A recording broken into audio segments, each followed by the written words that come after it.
ಈ ಕಲ್ಲು ಗಣಿಗಾರಿಕೆಯಲ್ಲಿ ಬಳಕೆ ಮಾಡುವಂತಹ ಅಮೋನಿಯಂ ನೈಟ್ರೇಟ್ ಅನ್ನ ಹೇಗೆ ಸುಲಭವಾಗಿ ಸಿಕ್ಬಿಡುತ್ತೆ? ಇದಕ್ಕೇನು ಲೈಸೆನ್ಸ್ ಇಲ್ವಾ?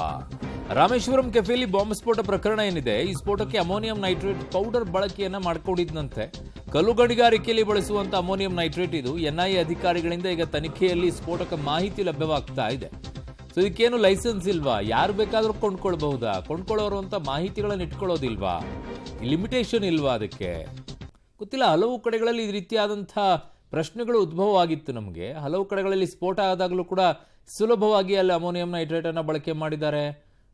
ಇವೆಲ್ಲವೂ ಕೂಡ ಹೇಗೆ ಸಾಧ್ಯ? ಇವರೆಲ್ಲ ಗೊತ್ತಿಲ್ಲಪ್ಪ. ರಾಜ್ಯ ಹಾಗೂ ಹೊರ ರಾಜ್ಯಗಳಲ್ಲಿ ಪೂರೈಕೆದಾರರ ಬಗ್ಗೆ ತನಿಖೆಯನ್ನು ಮಾಡ್ತಾ ಇದ್ದಾರೆ. ಈಗ ಬೆಂಗಳೂರು ರಾಮೇಶ್ವರಂ ಕೆಫೆಯಲ್ಲಿ ಬಾಂಬ್ ಬ್ಲಾಸ್ಟ್ ಪ್ರಕರಣ ಇದೆ. ಬಳ್ಳಾರಿಯಿಂದ ಬೇರೆ ಕಡೆಗೆ ಪ್ರಯಾಣ ಮಾಡಿರುವಂತಹ ಶಂಕೆ ಈಗ ಈ ವಿಚಾರದಲ್ಲಿ ಇದೆ.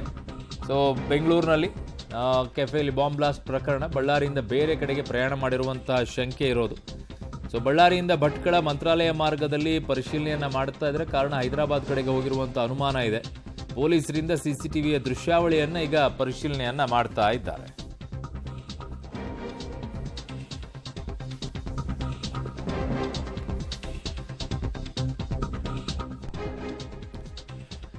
ಬಳ್ಳಾರಿ ಕಡೆಗೆ ಹೋಗ್ತಾನೆ, ಬಳ್ಳಾರಿಯಿಂದ ಭಟ್ಕಳ ಕಡೆಗೆ ಹೋಗಿದ್ದಾನೆ ಅನ್ನುವಂತಹ ಅನುಮಾನ. ಇನ್ನೊಂದು ಕಡೆಗೆ ಮಂತ್ರಾಲಯ ಕಡೆಗೆ ಹೋಗಿರುವಂತಹ ಅನುಮಾನ. ಮಂತ್ರಾಲಯ ಯಾಕೆ ಅಂತಂದ್ರೆ ಹೈದರಾಬಾದ್ ಕಡೆಗೆ ಹೋಗೋಕ್ಕೆ, ಆ ಕಡೆಗೆ ಆಂಧ್ರ ತೆಲಂಗಾಣ ಕಡೆಗೆ ಎಲ್ಲಾದರೂ ಹೋಗ್ಬೋದು ಅವನು, ಹೋಗೋಕ್ಕೆ ಅವಕಾಶಗಳಿದೆ. ಹಾಗಾಗಿ ಆ ನಿಟ್ಟಿನಲ್ಲಿ ಅಲ್ಲೂ ಹೋಗಿರಬಹುದು ಅಂತ ಈಗ ಪರಿಶೀಲನೆಯನ್ನ ಮಾಡ್ತಾ ಇದ್ದಾರೆ.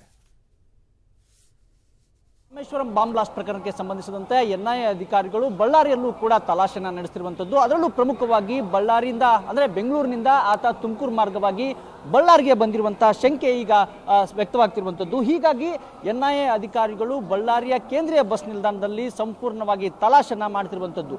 ಅದರಲ್ಲೂ ಕೂಡ ಪ್ರಮುಖವಾಗಿ ಬಸ್ ನಿಲ್ದಾಣದಲ್ಲಿರ್ತಕ್ಕಂಥ ಸುಮಾರು 14 ಸಿಸಿಟಿವಿ ದೃಶ್ಯಾವಳಿಗಳನ್ನ ಈಗಾಗಲೇ ಎನ್ಐಎ ಅಧಿಕಾರಿಗಳು ಪರಿಶೀಲನೆಯನ್ನ ಮಾಡಿ ವಶಕ್ಕೆ ಪಡೆದಿರುವಂತದ್ದು. ಒಟ್ಟು ಬಸ್ ನಿಲ್ದಾಣದಲ್ಲಿ ಸುಮಾರು 14ಕ್ಕೂ ಹೆಚ್ಚು ಸಿಸಿಟಿವಿ ಇರುವಂತದ್ದು. ಅದರಲ್ಲಿ 10 ಸಿಸಿಟಿವಿಗಳು ಕೆಲಸವನ್ನ ಮಾಡ್ತಿರುವಂತದ್ದು. ಆ 10 ಸಿಸಿಟಿವಿಯ ದೃಶ್ಯಾವಳಿಗಳನ್ನ ಈಗ ಎನ್ಐಎ ಅಧಿಕಾರಿಗಳು ವಶಕ್ಕೆ ಪಡೆದಿರುವಂತದ್ದು. ನಂತರ ಬಸ್ ನಿಲ್ದಾಣಕ್ಕೆ ಬರುವಂತಹ ಮತ್ತೆ ಎಕ್ಸಿಟ್ ಆಗುವಂತಹ ಎಲ್ಲ ಸಿಸಿಟಿವಿ ದೃಶ್ಯಾವಳಿಗಳನ್ನು ಈಗ ಎನ್ಐಎ ಅಧಿಕಾರಿಗಳು ಪರಿಶೀಲನೆಯನ್ನ ಮಾಡ್ತಿರುವಂತದ್ದು. ಅದರಲ್ಲೂ ಪ್ರಮುಖವಾಗಿ 2 ಮಾರ್ಗದಲ್ಲಿ ಆತ ಸಂಚಾರ ಮಾಡಿದಾನೆ ಎನ್ನುವಂತ ಶಂಕೆ ವ್ಯಕ್ತವಾಗ್ತಿರುವಂತದ್ದು. ಬಳ್ಳಾರಿಯಿಂದ ಧರ್ಮಸ್ಥಳ ಮಾರ್ಗ ಭಟ್ಕಳ ಕಡೆಗೆ ಆತ ಪ್ರಯಾಣವನ್ನ ಮಾಡಿದಾನೆ ಎನ್ನುವಂತ ಮಾಹಿತಿ ಎನ್ಐಎ ಅಧಿಕಾರಿಗಳು ದೊರೆತಿರುವಂತದ್ದು.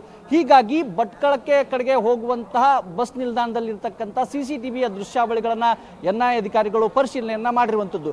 ಅದೇ ರೀತಿಯಾಗಿ ಇನ್ನೊಂದು ಮಾರ್ಗದ ಕಡೆಗೆ ಆತ ಸಂಚಾರ ಮಾಡಿರಬಹುದು ಎನ್ನುವಂತ ಶಂಕೆ ವ್ಯಕ್ತವಾಗಿರುವಂತದ್ದು. ಅದು ಕೂಡ ಬಳ್ಳಾರಿಯಿಂದ ಮಂತ್ರಾಲಯದ ಕಡೆಗೆ ಆತ ಪ್ರಯಾಣವನ್ನ ಮಾಡಿದಾನೆ ಎನ್ನುವಂತ ಶಂಕೆ ವ್ಯಕ್ತವಾಗ್ತಿರುವಂತದ್ದು. ಅದರಲ್ಲೂ ಹೀಗಾಗಿ ಅಲ್ಲಿಯೇ ಆಗಿರ್ತಕ್ಕಂಥ ಸಿಸಿಟಿವಿ ದೃಶ್ಯಾವಳಿಗಳನ್ನ ಈಗ ಎನ್ಐಎ ಅಧಿಕಾರಿಗಳು ತಲಾಶೆಯನ್ನ ಮಾಡ್ತಿರುವಂತದ್ದು. ವಶಕ್ಕೆ ಪಡೆದು ಸಂಪೂರ್ಣವಾದಂತಹ ದೃಶ್ಯಾವಳಿಗಳನ್ನ ಪರಿಶೀಲನೆಯನ್ನ ಮಾಡ್ತಿರುವಂತದ್ದು.